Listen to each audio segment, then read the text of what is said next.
الحمد لله نحمده ونستعينه ونستغفره ونؤمن به ونتوكل عليه ونعوذ بالله من شرور أنفسنا ومن سيئات أعمالنا من يهده الله فلا مضل له ومن يضلله فلا هادي له ونشهد أن لا إله إلا الله وحده لا شريك له ونشهد أن سيدنا ومولانا محمدا عبده ورسوله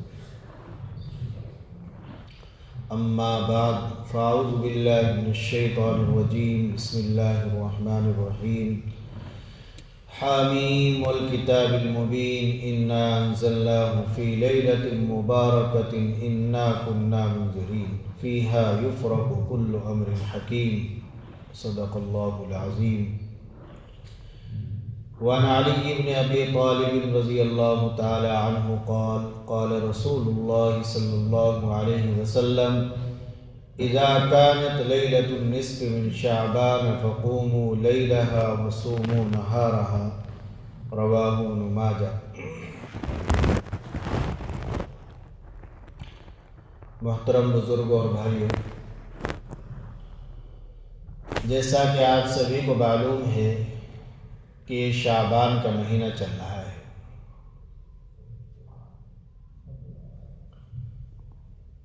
یہ مہینہ رمضان المبارک سے پہلے کا مہینہ ہے. اس مہینے سے متعلق اللہ کے رسول صلی اللہ علیہ وسلم کی ہدایات ہیں، اور اس مہینے کو حضرت نبی کریم صلی اللہ علیہ وسلم نے اپنا مہینہ فرمایا ہے. اس مہینے کے اندر انسان اپنے آپ کو ایک نیکیوں کے سیزن کے لیے تیار کرے. نیکیاں کمانے کا ایک سیزن آ رہا ہے. اس سیزن کے لیے اس مہینے میں اپنے آپ کو ذہنی بدنی طور سے تیار کریں، اپنے مشاغل کو سمیٹیں. حضرت نبی کریم صلی اللہ تعالی علیہ وسلم نے دعا فرمائی ماہ رجب کے شروع میں ہی. اس مہینے سے پہلا جو مہینہ تھا اس میں دعا فرمائی اللہم بارک لنا فی رجب و شعبان وبلغنا رمضان.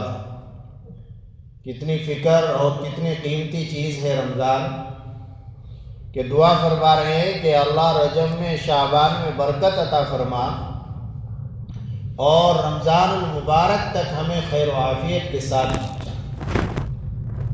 تو ظاہر ہے جب اللہ کے نبی صلی اللہ علیہ وسلم نے اس مہینے کے لیے برکت کی دعا فرمائی ہے تو یقیناً یہ مہینہ مبارک ہے اور برکتی ہے.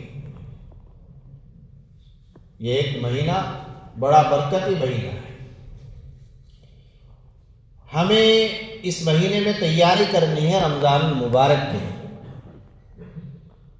اس دنیا کے اندر اللہ کے ایسے ایسے ولی گزرے ہیں کہ جو 6 مہینے پہلے رمضان المبارک کی تیاری شروع کر دیا کرتے تھے. جیسے تاجر لوگ تجارت کی اور تجارتی میلوں کی تیاری مہینوں پہلے شروع کر دیتے ہیں.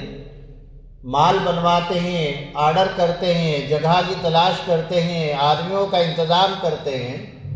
تو اسی طرح یہ حضرات اولیاء اور اللہ کے مقرب اور خاص بندے جن کو عبادات کے اندر لذت اور مزہ آتا تھا، جو رمضان المبارک کے منتظر رہتے تھے، وہ 6 مہینے پہلے رمضان المبارک کی تیاریاں اور اس کے لیے دعائیں شروع فرما دیا کرتے تھے. ابن رجب حنبلی رحمۃ اللہ علیہ 6 مہینے پہلے اللہ سے دعا کرتے تھے رمضان المبارک کے لیے، اور رمضان المبارک گزر جانے کے 6 مہینے بعد تک استغفار کرتے رہتے تھے کہ یا اللہ اس ماہ مبارک کا جو حق تھا وہ ادا نہیں ہوا. تو کتنا بڑا برکت والا مہینہ ہے، کتنا مبارک مہینہ ہے. یہ برکتی مہینہ ہے جو چل رہا ہے، بالخصوص اس مہینے کے اندر ایک رات ہے جس کو حدیث شریف میں لیلۃ النصف من شعبان کہا گیا ہے، اور ہمارے دیار میں، ہمارے عرف میں اس رات کو شب برات کہا جاتا ہے۔ 4 راتیں بڑی برکت کی راتیں ہیں۔ 365 راتیں ہوتی ہے پورے سال میں، ان 365 راتوں میں 4 راتیں متعین طور سے بڑی برکت والی، بڑی فضیلت والی رات ہے۔ وہ 4 راتیں جو بڑی فضیلت والی ہے، برکت والی ہے، ان کا سلسلہ، اور ان میں سب سے پہلے نمبر پر آنے والی رات یہ شب برات ہے، جسے ہم شب رات کہتے ہیں۔ شب برات، لیلۃ البراءت، لیلۃ السبت، لیلۃ النصف من شعبان، یہ اس رات کے نام۔ کیا ہے اس رات کی فضیلت، یہ ابھی عرض کروں گا۔ پہلے وہ 4 راتیں سن لیجئے کہ جن کی فضیلت حدیث شریف سے معلوم ہوتی ہے، اور جو بیدار رہ کر اللہ کو منانے کی، اللہ کو خوش کرنے کی، اللہ کو راضی کرنے کی، اللہ سے لینے کی راتیں ہیں۔ ان میں پہلی رات تو یہی ہے 15 شعبان کی رات، 15ویں شعبان شروع ہو گئی۔ آج کے دن ہے منگل کو ہے، اور دوسری رات ہے عید الفطر کی رات۔ شریعت میں ان راتوں کو بڑے اہتمام سے بیان کیا گیا ہے، لیکن شیطان تو ساتھ لگا ہوا ہے، اور شیطان اپنی چالیں چلتا ہے۔ جو جتنی مبارک راتیں ہیں ہمارے مذہب کے اندر، تو ان مبارک راتوں کو امت کا 80% طبقہ ضائع کر دیتا ہے، بلکہ اس سے بھی زیادہ۔ دیکھیے شب براتی کیسے ضائع ہوتی ہے، آپ خود دیکھ لیجیے۔ دوسری رات ہے عید الفطر کی رات۔ صبح کو عید ہے، عید کا چاند نظر آ گیا، وہ رات بھی بڑی برکتی رات ہے، بڑی فضیلت والی رات ہے۔ وہ عبادت کی رات ہے، وہ اللہ کو منانے کی رات ہے، وہ اللہ سے انعام لینے کی رات ہے، اللہ کو راضی کرنے کی رات ہے۔ ویسے تو اللہ تعالیٰ ہر وقت، ہر رات میں ہی رحیم، کریم اور غفور ہے، لیکن ان راتوں کے اندر اللہ کی رحمت خاص متوجہ ہوتی ہے بندوں کی طرف۔ یہ 4 راتیں۔ دوسری رات ہو گئی عید الفطر کی رات۔ آپ دیکھ لیجئے اپنے معاشرے کا حال کہ عید الفطر کی رات ہمارے کہاں گزرتی ہے؟ جامع مسجد پر بازار میں، رائے والے میں بازار میں، ہوٹلوں پر، بائک دوڑانے میں، اور ادھر ادھر، اور ہماری ماں بہنیں مہندی لگانے میں اور فلاں کام میں اور اس میں رہتے۔ حالانکہ وہ رات تو ایسی ہے کہ انسان تنہائی میں اللہ کے سامنے بیٹھے روئے کہ اللہ ایک عظیم نعمت سے تو نے نوازا تھا، مبارک مہینہ اس حال میں دیا تھا کہ میں خوب روزے رکھ سکتا تھا، خوب عبادت کر سکتا تھا، بدن میرا تندرست تھا، مالی حیثیت میری اچھی تھی، خوب صدقات و خیرات کر سکتا تھا۔ یا اللہ نہیں کیے، معاف فرما دیجئے، مجھے محروم نہ فرما۔ وہ رونے کی رات ہے، اللہ کو منانے کی رات ہے، لیکن ہمارے وہ رات ضائع ہو جاتے ہیں۔ تیسری رات ہے عرفے کی رات۔ عرفہ کسے کہتے ہیں؟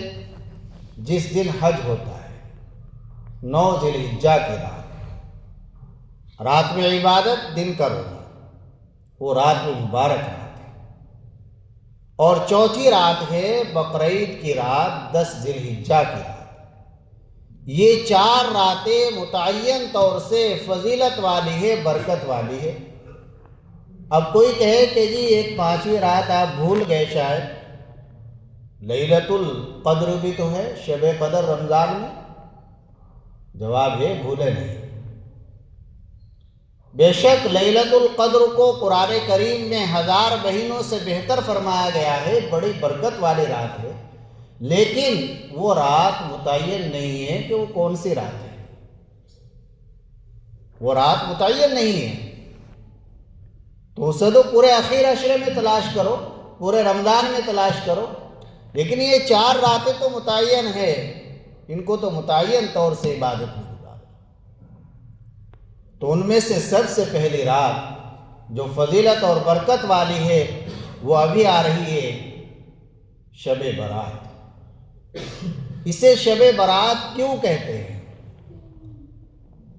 برات و براتنی جو ہم لے کر جاتے ہیں رسم و رواج والی، جو گناہ ہے اور ڈاکہ ڈالنا ہے دوسرے کے ہاں،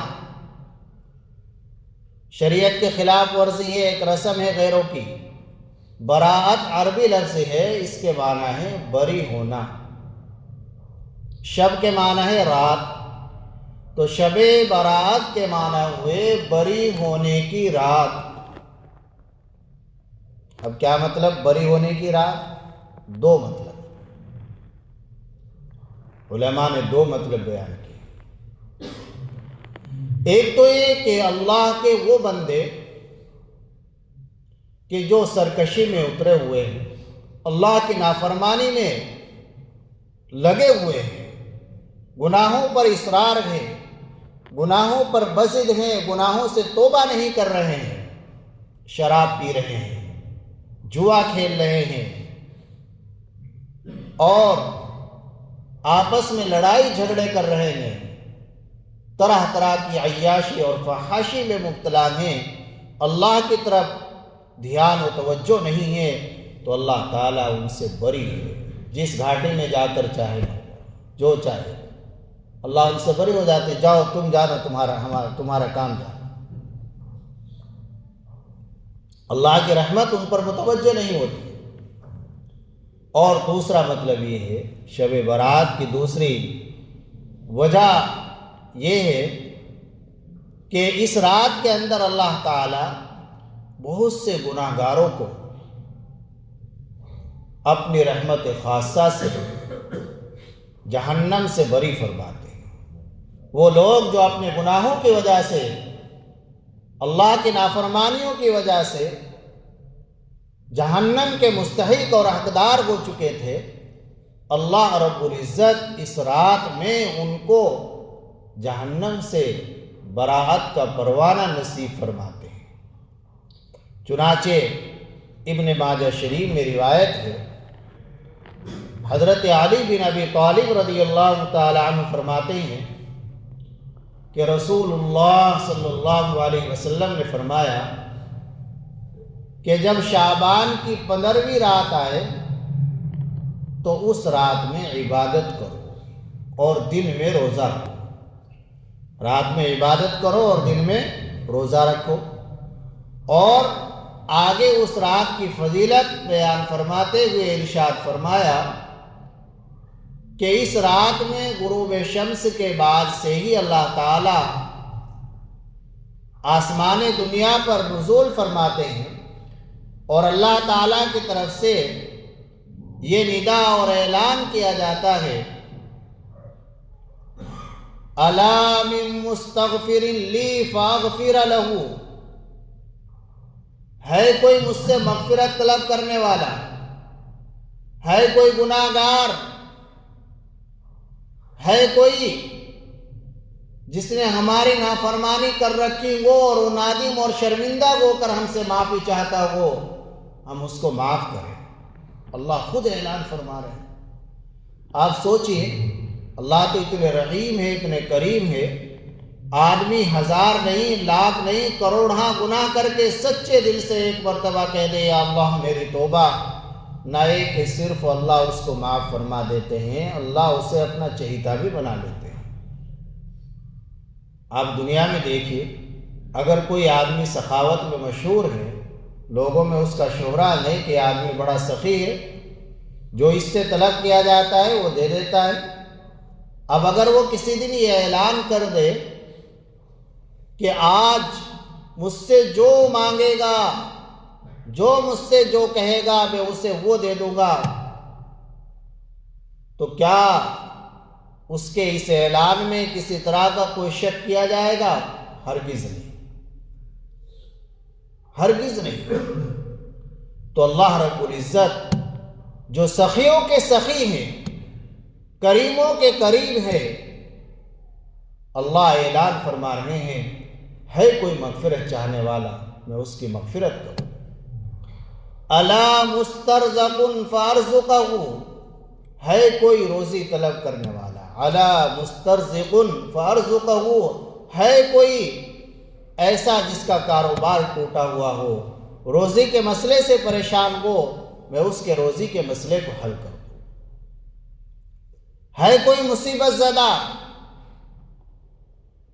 الا مبتلا فعافیہ، میں اس کی مصیبت کو دور کر دوں، اسے عافیت اور سکون بخش دوں۔ اور الا کذا حتی یطلع الفجر، غروب سے لے کر طلوع فجر تک یہی اعلان ہوتا رہتا ہے۔ تو کتنی مبارک رات ہے، یہ چیز کسی اور رات کے بارے میں نہیں ہے۔ کتنی ہماری ضرورتیں، کتنی ہماری پریشانیاں ہیں، کتنے بڑے ہم گناہگار ہیں، اللہ کے سامنے رو رو کر اس رات کو گزار لے، اللہ کو منا لے، پختہ ارادہ کر لے کہ اس رات میں تو اللہ سے اپنا معاملہ درست کرنا ہی کرنا ہے۔ بس جب اللہ سے معاملہ درست ہو جائے گا تو انشاءاللہ دنیا بھی ہماری آسان ہو جائے گی، آخرت بھی آسان ہو جائے گی۔ تو یہ اتنی مبارک رات ہے میرے بھائیوں اور بزرگوں۔ تو اس رات میں ہمیں ایک تو کیا کرنا ہے کہ آپ جماعت سے عشاء کی نماز پڑھیں، فجر کی نماز جماعت سے پڑھیں۔ جتنا وقت ہے آپ کے پاس بشاشت کے ساتھ، آسانی کے ساتھ آپ تنہائی میں بیٹھ کر اللہ کے سامنے روتے رہے، مانگتے رہے۔ سورہ یاسین کی تلاوت کرے، سورہ ملک کی تلاوت کرے، فالتو بالکل بھی کلام نہ کرے، بچوں کو بھی اس میں ہی لگا کے رکھے، دل اللہ کی طرف متوجہ رہے۔ اللہ اعلان کر رہے ہیں، یا اللہ میری بھی سنتے تو سب کی ہے، یا اللہ کتنے کریم ہیں آپ، کتنے رحیم ہیں، آج آپ ہی کی طرف سے اعلان ہو رہا ہے، ہر چیز اللہ سے مانگو، ہر چیز اللہ سے مانگو۔ حدیث شریف میں ہے انسان کے جوتے کا تسمہ بھی ٹوٹ جائے وہ بھی اللہ سے مانگے۔ ہمارا یقین یہ ہو کہ ہمارے ہر ضرورت کو اللہ ہی پورا کرنے والے ہیں۔ کچھ لوگ ایسے ہیں جن کے اس رات میں مغفرت نہیں ہوتی، وہ مغفرت سے محروم رہتے ہیں۔ ہم سوچ لیں کہ کہیں ہم اس میں تو نہیں آ رہے ہیں۔ ان میں سب سے پہلے نمبر پر والدین کا نافرمان ہے، تو والدین اگر ناراض ہیں ان کو خوش کریں۔ اور شراب کا عادی، مسبل ازار، ٹخنوں سے نیچے پاجامہ رکھنے والا، اس سے توبہ کرے، باز آ جائے۔ ٹخنوں سے نیچے پاجامہ رکھے، آپس میں بغض اور کینہ رکھنے والا، اگر کسی سے عداوت و دشمنی چل رہی ہے تو اس رات کے آنے سے پہلے صلح کر لے، اس رات کے آنے سے پہلے صلح کر لے، ورنہ اتنی فضیلت والی رات، اتنی بابرکت رات آئے گی اور گزر جائے گی اور ہم محروم رہ جائیں گے۔ حلوہ بنانے کو ضروری سمجھنا یہ سب بدعت ہے۔ اس رات پر قبرستان، اللہ کے نبی صلی اللہ علیہ وسلم اس رات میں صرف ایک مرتبہ اپنی زندگی میں تشریف لے گئے، ایک مرتبہ ہم اور آپ چلے گئے، وہ سنت ادا ہو گئی۔ مستقل اس کو معمول بنانا، لازم سمجھنا یہ صحیح نہیں ہے، اور پھر وہاں میلے اور یہ سب کھانا پینا یہ سب کرنا اور ایک تہوار کی شکل دینا اس کو، یہ کسی طرح بھی درست نہیں ہے۔ آگے چل کر اس میں بہت فساد پیدا ہو جائے گا، اس پر ابھی سے بندھن لگانے کی ضرورت ہے اور اس کو روکنے کی ضرورت ہے۔ روکنے کا طریقہ یہ ہم خود روکیں، اگر ہمارے اولاد ہمیں یہ سب کرتے دیکھے گی تو وہ آگے چل کر اس سے بھی زیادہ کرے گی۔ لہذا اپنے گھر میں ہی بیٹھ کر، مسجد میں بیٹھ کر ایصال ثواب کر دے، یہی کافی ہو جائے گا۔ کچھ آپ کو اس موقع پر پرچے ملیں گے کہ فلاں اتنی رکعت پڑھے اور اتنی رکعت میں، پہلی رکعت میں 20 مرتبہ قل هو اللہ، 12 مرتبہ سورہ فاتحہ، اس طرح کی نمازیں۔ یاد رکھیں شریعت میں اور صحیح حدیث سے اس طرح کی کوئی نماز ثابت نہیں ہے، سب موضوع اور گھڑی ہوئی چیزیں ہیں، ان سے بچنا ہے، دور رہنا ہے، نہ ان پرچوں کو آگے پھیلانا۔ کوئی ایسا پرچہ ملے فوراً بلا تاخیر کے اس کو پھاڑ دے اور آگے بالکل نہ پھیلائے۔ اگر غلط چیز آپ کے واٹس ایپ کے ذریعے آگے پھیلی، اس پر عمل ہوا تو جتنا عمل کرنے والوں کو گناہ ملے گا، اتنا ہی آپ شیئر کرنے والوں کو بھی گناہ ملے گا۔ اس کے پر توجہ کریں، کسی عالم سے معلوم کر لے جو چیز واٹس ایپ پر آتی ہے علمی چیز، یہ درست ہے یا نہیں، آگے میں اس کو بھیج سکتا ہوں یا نہیں۔ اگر وہ تائید کرے تو ٹھیک ہے، ورنہ آپ آگے اس کو ہرگز شیئر نہ کریں، ورنہ آپ بھی اس جھوٹ کے اور غلط کے پھیلانے میں اور اس کے گناہ میں برابر کے شریک ہوں گے۔ اللہ تعالی ہمیں عمل کی توفیق عطا فرمائے اور اس رات کی اور ماہ مبارک کی برکات سے مالا مال فرمائے۔ وآخر دعوانا الحمدللہ رب العالمین۔ بس اب آگے میرا ایک پروگرام بھی ہے اور رمضان کے بعد ہی انشاءاللہ تفسیر ہوگی۔ اللہ تعالیٰ قبول فرمائے، قرآن کی برکات سے ہم سب کو مالا مال فرمائے۔ الحمدللہ رب العالمین، والصلاة والسلام علی سید الانبیاء والمرسلین وعلی آلہ وصحبہ اجمعین۔ ربنا ظلمنا انفسنا وإن لم تغفر لنا وترحمنا لنكونن من الخاسرين۔ یا رب صل وسلم دائما ابدا علی حبیبک خیر الخلق کلہم۔ مولا ہم گناہ گار ہیں، اپنے گناہوں سے توبہ کرتے، یا اللہ اپنے رحمت سے معاف فرما دیجیے، یا اللہ اپنے کرم سے معاف فرما دیجیے، یا اللہ ان حاضرین کو اپنی بارگاہ میں قبول فرما لیجیے، سب کو اپنی شان بہترین بدلہ نصیب فرما، ہم سب کو ایمانی روحانی جسمانی عافیت نصیب فرما، تقوی و طہارت کی زندگی نصیب فرما۔ یا اللہ ہمارے جو نقصانات ہیں، کسی بھی طرح کے نقصان ہو، دینی ہو دنیاوی ہو، یا اللہ ان سب کا تدارک و تلافی کرائے فرما دیجیے۔ یا اللہ ہم سب سے راضی ہو جائیے۔ یا اللہ ماہ مبارک ہمیں خوب وصول کرنے کی توفیق عطا فرما، شب برات کو صحیح گزارنے کی توفیق عطا فرما۔ یا اللہ ہمیں صحیح زندگی نصیب فرما، اپنی رضا اور خوشنودی والی زندگی نصیب فرما، ہم سب کے الجھنوں کو پریشانیوں کو دور فرما۔ یا اللہ ہم سب کے الجھنوں اور پریشانیوں کو دور فرما۔ یا اللہ بغیر مانگے عنایت فرما۔ مولا کریم ہماری دعا کو اپنے فضل و کرم سے قبول فرما۔ صلی اللہ تعالی۔ دیکھو ہم ایک ایسے شہر میں ہیں جس میں اتنے بڑے ادارے ہیں جو تقریباً 150 سال سے چل رہے ہیں، مظاہر علوم، بڑے بڑے علماء ہوئے، لیکن جہالت کا ہماری، اور اتنا بڑا دعوت و تبلیغ کا کام بھی ہے، لیکن ہماری جہالت کا حال یہ ہے اور ہم اس قدر دین سے دور ہے۔ کل ہی حافظ سلمان صاحب نے مجھے فون کیا عشاء کے بعد کہ ایک بچہ 8 مہینے کا، 8 مہینے زندہ رہا وہ دنیا میں، انتقال کر گیا، اسے بغیر نماز کے ایسے ہی دفن کرے آئے کھاتا کھیڑی میں۔ بتائیے اتنے مدرسے ہیں اور اتنے وہ 8 مہینے کا بچہ، 8 مہینے کا نہیں پیٹ کا نہیں، 8 مہینے زندہ رہا وہ دنیا میں رہا اور اسے بغیر نماز کے دفن کر دیا۔ بتاؤ یہاں امت کا یہ حال ہے، ابھی بھی بڑی اصلاح کی ضرورت ہے اور فکر کی ضرورت ہے، سیکھنا چاہیے، معلوم کرنا چاہیے۔